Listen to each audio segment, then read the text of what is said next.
The Goddess Who Didn't Exist. A Findom short story. It started with one message. Just 2 words. Tribute now. Not a polite request, not a negotiation, an order. Direct, unapologetic. And somehow he obeyed. £100, gone in an instant, zapped through cyberspace to someone he'd never met. She didn't say thank you. She didn't even acknowledge it. That's what made it perfect. From there, it spiraled. 100 turned into 300, then 500. It became a rhythm, a ritual. She would send a command. Send. More. Now. No punctuation, no pleasantries, just raw authority. Each time, his heart raced. The sheer audacity of it. He was handing over his hard-earned money to a stranger who didn't care if he lived or died. And it was the most exhilarating thing he'd ever done. She never shared much about herself. Just the occasional photo. A teasing glimpse of her perfect life. Designer handbags, luxury cars, exotic holidays. She was living a dream he could never touch. And every penny he sent was a step closer to keeping her there. That was his role, his purpose. It wasn't about him, it was about her. Then one day, as he scrolled through his feed, something caught his eye. A photo, one of hers. But it wasn't on her account, it was on someone else's. Same face, same pose, same sultry caption, different name. He stared at it, confusion bubbling into disbelief. What were the odds? He started digging.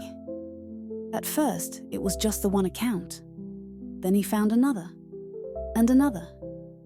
Each one a carbon copy, right down to the photos, the captions, the demands. There were dozens of them, maybe more. She wasn't just his mistress.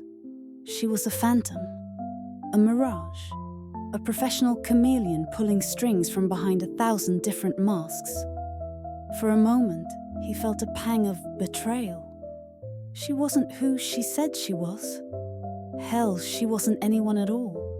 The woman he'd been worshipping for months didn't exist, at least not in the way he'd believed. The promises, the exclusivity, the tiny crumbs of acknowledgement she'd thrown his way, all of it had been a carefully constructed lie.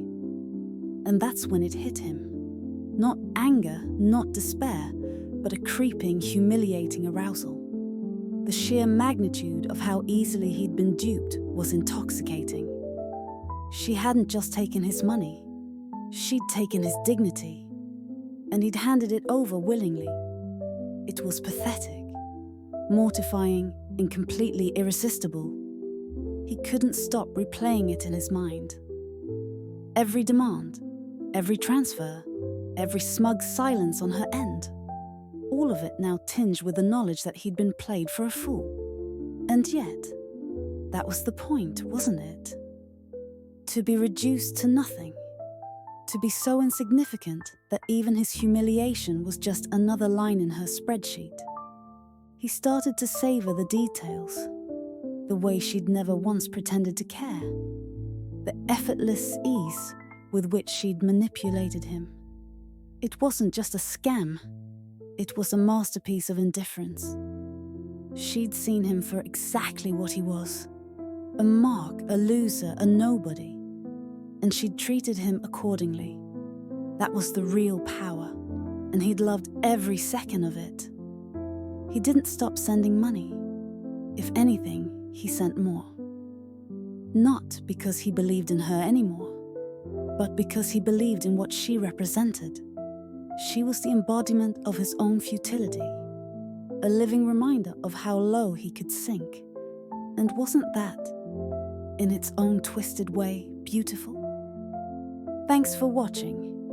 Did you know that my short stories are released on Amazon? And you can enjoy them as an ebook or get them as a paperback. Click on the links in the description.